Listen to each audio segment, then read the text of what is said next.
Welcome to episode 133 of the Women of the Military podcast. This week, my guest is Debra Johnson. The last 2 weeks of boot camp for Debra were after September 11th, and while she expected the military to be a way for her to pay for college when September 11th happened, she felt that she had found her purpose. She completed tech school and went back home to go to school, work, and serve in the National Guard. Then in 2003, she was activated to work active duty at Robins Air Force Base. She was ready to leave the military behind at the end of her service commitment, but was stop-lost and sent on a deployment. Being a military brat, she was able to pick herself up and accept the challenge that the military laid in front of her. She said the deployment wasn't that bad, and then she was raped. The Army knew that there was something wrong because she stopped talking and eating and they couldn't figure out what was happening. So they decided to send her to Baghdad and she began to get help, but a soldier came in and killed her psychiatrist and 4 other members, and she was hiding in her room hoping she wouldn't die.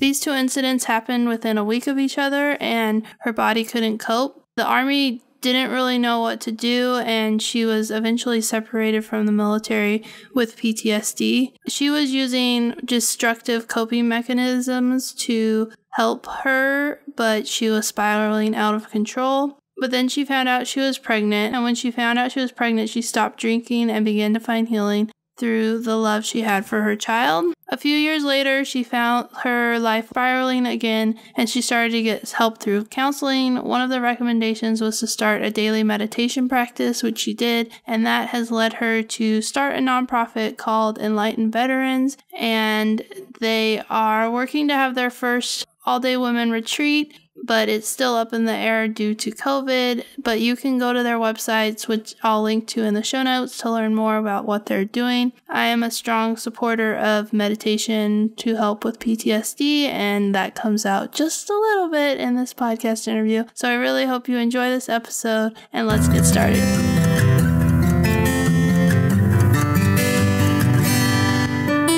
You're listening to Season 3 of the Women of the Military podcast. Here you will find the real stories of female service members. I'm Amanda Huffman. I am an Air Force veteran, military spouse, and mom. I created Women of the Military podcast in 2019 as a place to share the stories of female service members past and present, with the goal of finding the heart of the story while uncovering the triumphs and challenges women face while serving in the military. If you want to be encouraged by the stories of military women and be inspired to change the world, keep tuned for this latest episode of Women of the Military. And now, a word from our sponsor. Want to inspire your community with a unique presentation by a woman veteran speaker and author? I'm Air Force veteran Graciela Tiscareño Sato, founder of Gracefully Global Group, an educational publishing firm creatively serving communities. First, I serve audiences in Spanish and English at teacher conferences, schools, and libraries, bringing the award-winning, bilingual Captain Mama children's books and my aviation service story to life. Second, I lead authentic personal branding workshops, helping transitioning service members, spouses, and vets in career transition to create targeted brands. We've published Brand Before Your Resume, marketing guidebook featuring personal brands crafted by vets and spouses. This has never been done before. Third, corporate speaker sponsors make inspirational keynote addresses at their events possible, surprising attendees with logo-sponsored copies of our books. We're in the business of inspiration. Call area code 510-542-9449 to inquire about bringing me to your next event. Let's get back to the show. Welcome to the podcast. I'm excited to have you here, Debra. I'm excited to be here. So let's start with, why did you decide to join the military? To go get a college degree. My parents made it very clear to me when I was young that they were not paying for college, and if I wanted to continue my education, that I would have to find another way. And so the military was that other way. So you decided to join the military because you needed money for college. How did you pick which branch of the military to join? My dad was career Army. So Army was really the only choice when it came to which branches. I didn't even go talk to anyone else besides the Army recruiter. I just felt like I was connected to my dad in that way. That makes sense. So you're an Army brat? Yes, moved around quite a bit. Born in Massachusetts and moved around everywhere else my entire life. And do you think that your parents said did they not have money for college, or they wanted to push you toward the military? No, it was just something that they said, if you want to pursue it, then you need to pay for it. And I completely respected that. But this is pre 9/11. So this was where the military was at a very different position, I should say. I was in basic training when I heard about 9/11. So I was looking for college in the beginning, and then I just found out that this was my purpose. Wow. So you were at basic training during September 11th? Yes, I was in the grenade range when it happened, and they pulled us all aside and asked anybody if they were in the areas that were affected, and then the rest of us got briefed afterwards. So that'd be kind of an interesting experience because, I mean, in a way, when you're at boot camp, you're kind of like sheltered from the world, but obviously that was such a big event and it had an impact on your life going forward that... Yeah, basic training was so different after that. Our particular drill sergeant was from the Desert Storm era. So it felt like he was trying to prepare us to go to war because he said, such and such percentage is not going to come back home. You all are going overseas. You have to be prepared for this. So the training just intensified. And how many weeks into boot camp were you when that happened? Ooh, good question. I want to say week 6. And how many weeks is... 8 weeks. 8 weeks? Okay, so you guys were almost done. Almost done. They locked the Army base down for graduation. My parents were able to come, thank goodness. But we weren't allowed off base or anything like that. And then we just headed straight for our AIT assignments. So what was your career field and where did you go? I went to Fort Lee, Virginia, and I was 92 Yankee Logistics. Logistics. That's such an important career field in the Army. It is, and it's got so many different facets to it. We have to deal with weapons and gear and trucks and people and just so many aspects of logistics that I just really enjoyed it. I really enjoyed doing my job. That's awesome. So, how long were you at tech school? I was there for 9 weeks. Yes, 9 weeks, and then we got to go home.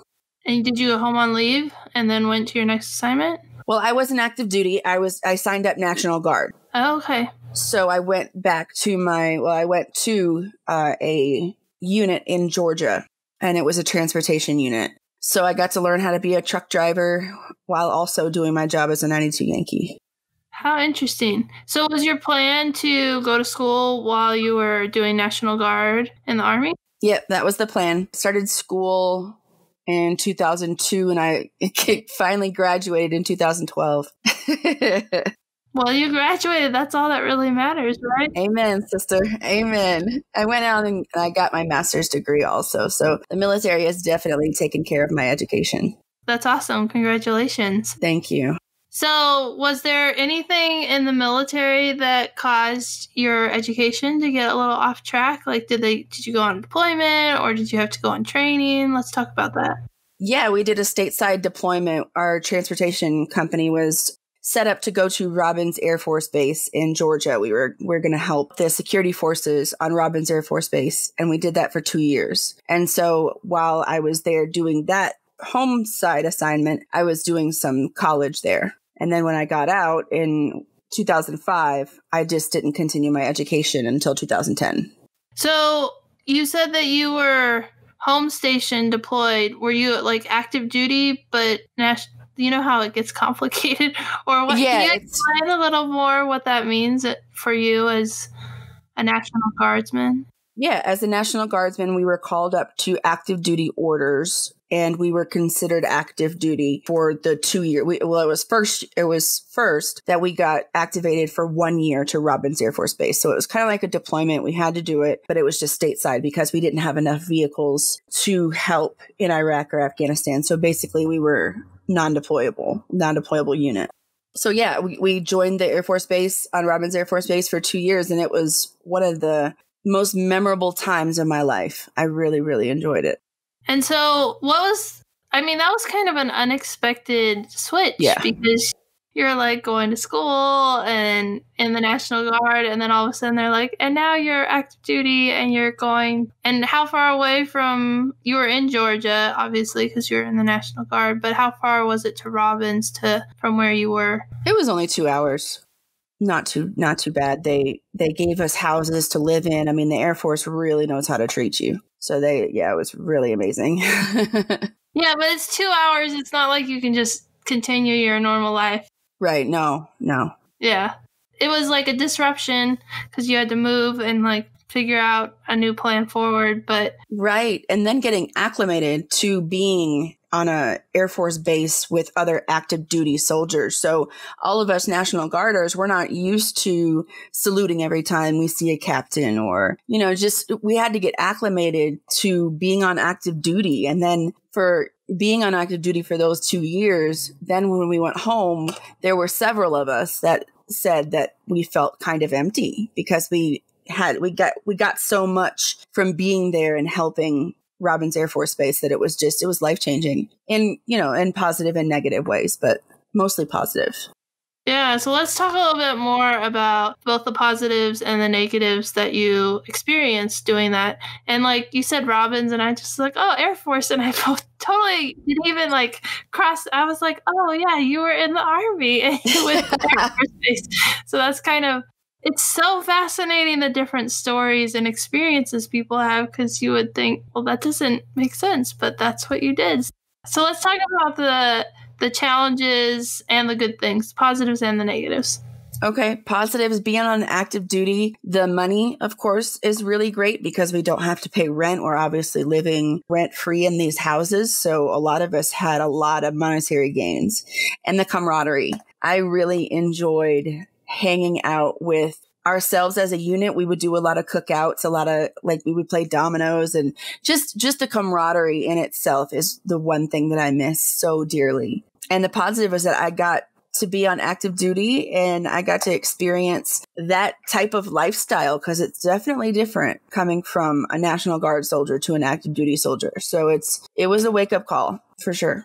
And then let's talk a little bit about like the challenges or the hard parts.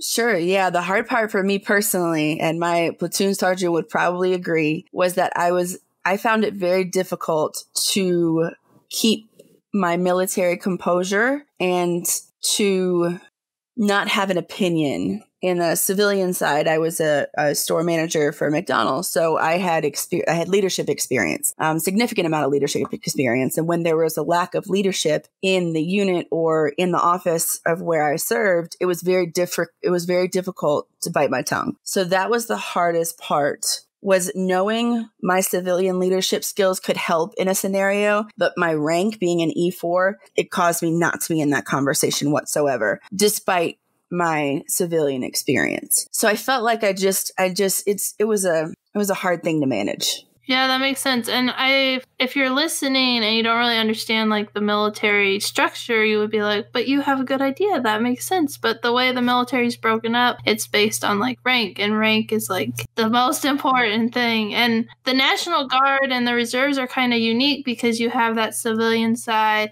and you also have the military side. And then on active duty, it's like your job is to do whatever the military tells you. And so it's an interesting dynamic of making that switch. But it was fun.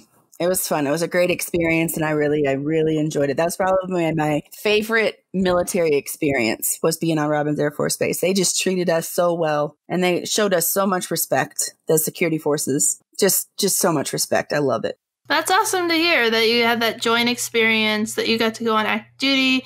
And because you were on active duty for so long, you qualified for like GI Bill and everything like that. Right. So I spent probably 18 months doing school there.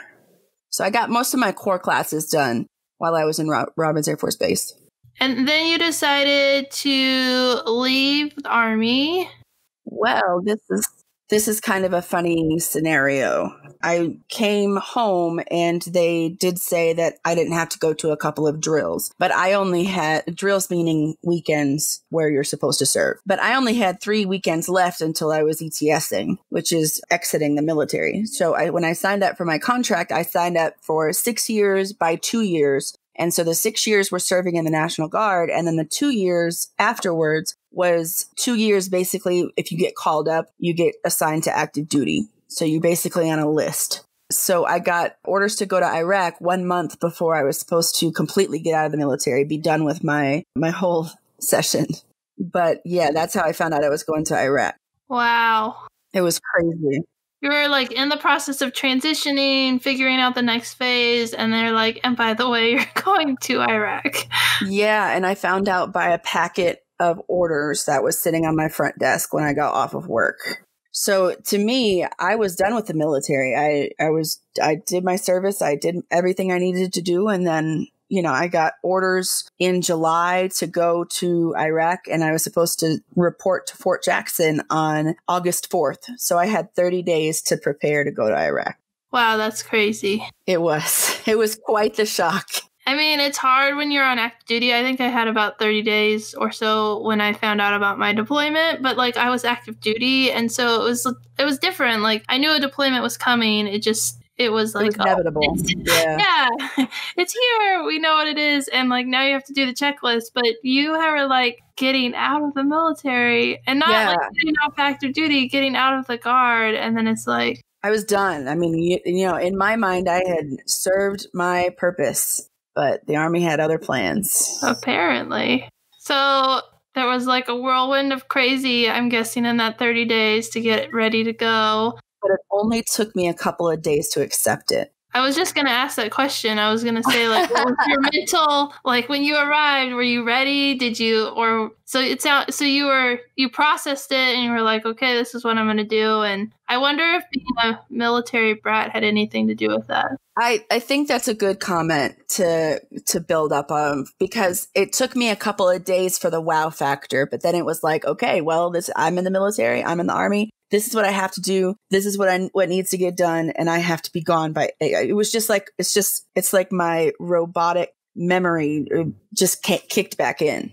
Yeah, it makes sense. My son's a military brat and we couldn't do something. And he was like, oh, that's because daddy has this and da da da da da. And it was just like, he just accepted. So normal. Right. He was telling my mom, and my mom was like, it was so funny because he was like, well, this is this and this. And it was just like, he's 7 and he already wow. He just understands this is how life is. That's awesome. Yeah, I bet that had so much to do. You were a military brat and you were like, okay, yes. Let's move forward. This is what we got to do. Well, I mean, at least you were like in the right mental capacity to go to deployment and not like resentful and hating life. And totally. I embraced the opportunity with open arms. I said, this is what, I felt honored when I was at Fort Jackson. I really felt honored because some people during a wartime scenario, like my dad, he was in the military during, it was Vietnam, and he volunteered. And 1 month after he was actually in California to go over, and the war ended. So he has that time period of being in the military and never deploying. So I was happy that I could at least be in the military and deploy, because most soldiers don't get that opportunity. I know that sounds kind of weird, but a lot of people take pride in being deployed at least once in their career. Yeah, it's true. It's interesting how it works that sometimes people just don't ever get called up, especially like they want to deploy and they can't. Right. There's so many instances with people who can't deploy. So let's talk a little bit about your deployment. I'll just take it through from start to finish if you want me to. I'll kind of go brief though. So I get to Fort Jackson and they give us a couple of weeks of time to where we're reacclimating with the military. So we're taking classes on what the rank structure is, how the uniform is supposed to look, just pretty much giving us a rocket amount of time to be soldiers again. And then after that, they sent us to Fort Lee, or they sent people. There were more than just me, obviously. So they had people go back to their AIT locations to continue to train for 2 weeks on their job and to kind of get reacclimated to their jobs and things of that nature. So after the training at Fort Lee, I was then connected to a CAV unit in Wisconsin. And this was the unit that I was going to deploy with. So that training was a little different. I was stepping into my job more, but we were also getting trained to go to Iraq, like translation, what to do in different scenarios, just overseas deployment training. And that lasted about 2 or 3 months. And we deployed to Iraq in October. So we got there, we relieved a unit that was there. We were given instructions on what we were supposed to do. And then we just began to set up shop and everything was going really well. I went on leave. The leave process was ridiculous. If you've ever been on leave with being overseas, that was a conundrum in itself. But I really enjoyed working in logistics. I enjoyed having the camaraderie back. I really missed that. I missed it more than I thought I knew. But our job, quote unquote job, was to transport VIPs from the Baghdad International Airport to other locations. So basically we provided security for VIPs in that area. And I got to work with all of the soldiers, which is the one thing I do love about logistics is that I can, in anything in a unit, your admin, because your admin will take care of your leave, and then your logistics support, because then, they'll always take care of you and do what you need to do. So it was really interesting. It was, those were the positives. The constant bombs, I want to say, I wouldn't call them bombs. I don't know how to say that, but, we weren't, I don't even know. I don't even know if we were physically under attack or we weren't, because the noises, like if we were being attacked, were so common that I guess I got used to it, if that makes any sense. And then in around May, I was raped in country. So after that situation happened, I was sent to a base psychologist, and they took me off of all duties and took me to the psychologist to see what was going on with me. I didn't tell anyone what happened, but they were just trying to figure out what was wrong with me. I was completely mute. I stopped eating. They took away my weapon because I said I wanted to kill myself or someone else.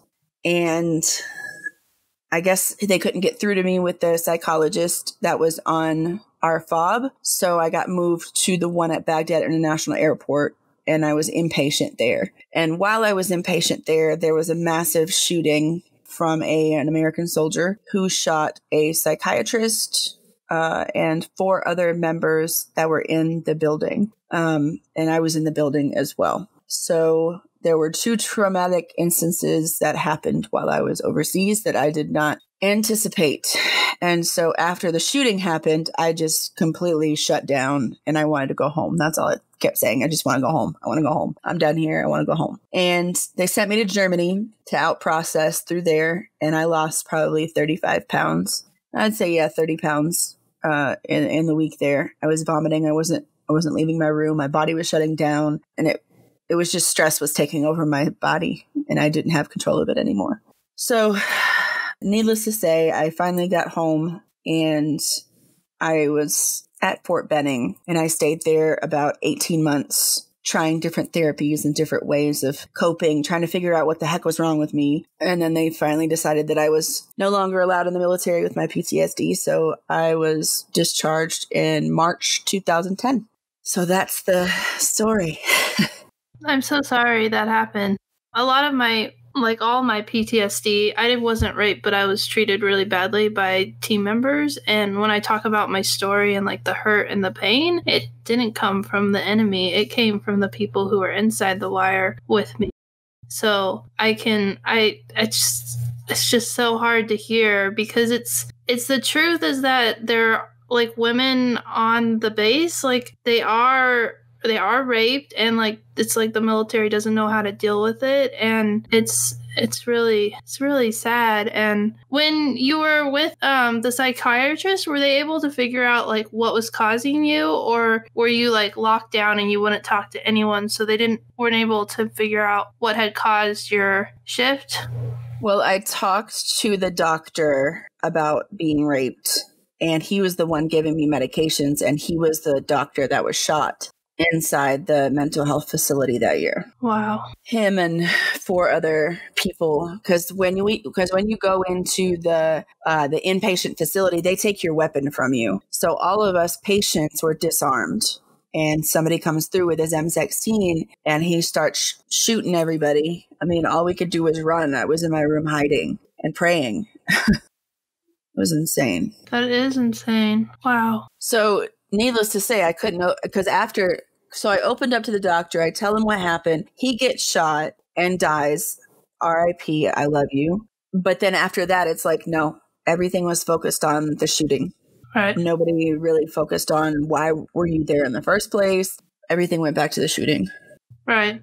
So my MST got swept under the rug in a sense. Yeah, which it's odd that I understand like why they focus so much on the shooting because like then you wanted to go home and like that was really traumatic. But the fact that they were like, let's not even figure out why you were there in the first place because you were, they were like, maybe we should fix what happened first and then we can figure out the secondary because I feel like you can't fix the secondary trauma without fixing the first trauma. Exactly. And when people asked me because that was one of the famous questions, which traumatic instance which one affects you more? And I was just like, they happened within a week of each other. I have no idea what's happening right now. I have no idea what's going on in my brain. So how can I identify which one is more severe than the other? I have no idea. Well, because they were both severe. Right. Exactly. I mean, in a way, they both have like equal trauma. Like, I don't know how you would be able to answer, especially going through the trauma. Like, maybe years later you could look back and like, but going through it, I don't know. That's really hard. And that was one of the big problems I had at the WTB. It was called the Warrior Transition Battalion. And I would get really upset when people would ask me that question because I'm like, I don't know. How am I supposed to know? If I had all the answers, I would be sitting in your seat and you would be sitting in mine. Stop asking me the ignorant question. And I understand that mental health professionals, they have to read what's on the screen and they have to get the answers, that they need to get. But as the patient, I was really frustrated that I felt more like a number. Like if I choose this path, then you're going to be considered this, or if you choose this path, then you're going to be considered this. And it was exhausting. Instead of treating you like a person, they were treating you like, right. Yeah, that's definitely really hard. Not like a person. I can see signs of when I got home from my deployment where I was like asking for help. Like first I went to a counselor. She told me you'll be fine. Just adjust back to normal life. And then second, I went to like the mental health evaluation and I told the tech about my struggles and like what I was having. And then she's like, you need to tell the doctor that. And I was like, oh crap. And she didn't tell. And so I didn't tell the doctor because he didn't ask me the same questions. Right.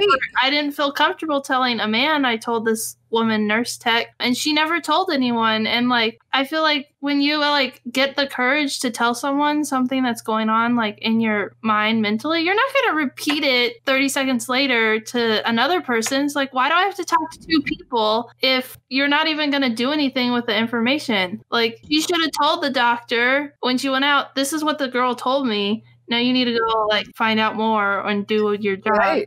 She doesn't feel comfortable with you. I mean, understand. Oh, I get it. Yeah. Well, I'm so sorry. Well, is there a healing? I'm sure there's a healing journey because you're here now and you're talking about it. So can we talk a little bit about once you got out of the Army system, how you were able to move forward?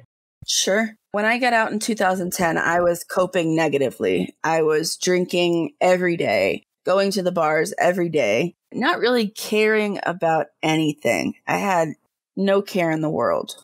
I lived a very wild and rambunctious life, I would say, up until the beginning of 2011, when I became pregnant with my son. He is 7. I stopped drinking. I stopped going out and partying.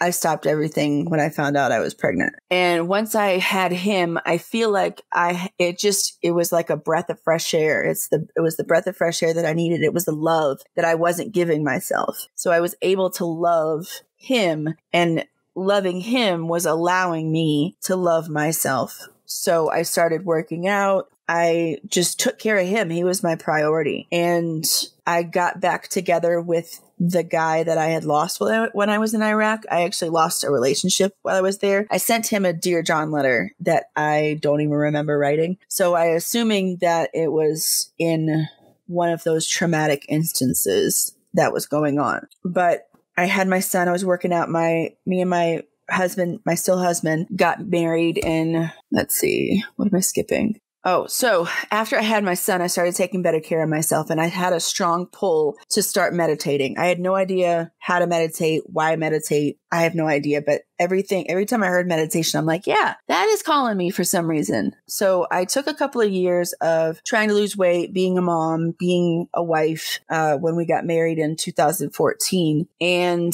then I started to sense that life was kind of getting out of balance again, because I felt like it was my new norm, but I was pushing against change. But as I continued, I still struggled with depression, and I still hadn't dealt with any of my trauma. Even after the time I spent on Fort Benning, I still hadn't even opened. I mean, the door was open, but there was so much stuff in that door to deal with. It's just like I kept closing it back. I'm like, ugh, I'll deal with that messy closet later. I started going to weekly treatments at a Jewish center. It was called JFCS. And I would go there once a week with my son. My son was then 3 at the time, and he was getting occupational therapy while I was getting therapy. And I did that for about a year. I really enjoyed that. She taught me that if I'm going to build a life, I need to start at the bottom with the foundation. And I started with the foundation of brushing my teeth, washing my face, take my meds. And that was it.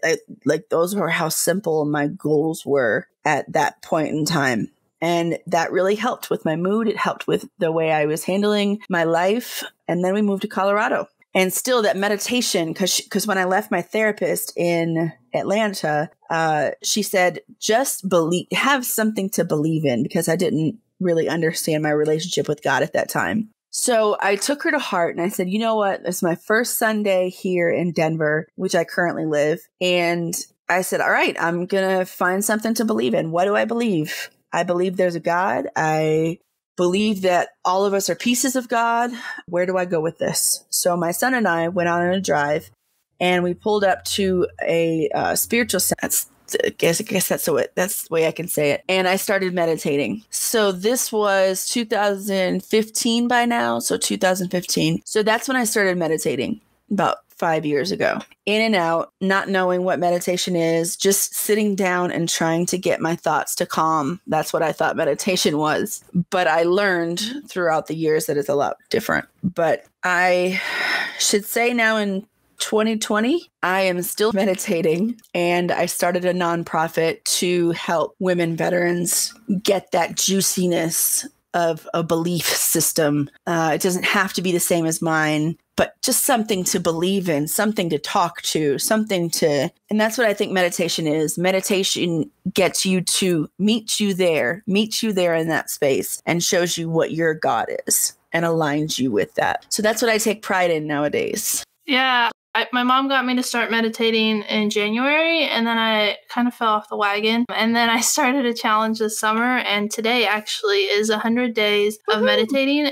And it's like so weird, because it's like the thing that I needed, but I had no idea. And Exactly. You can suck at it, and it doesn't matter. Yeah.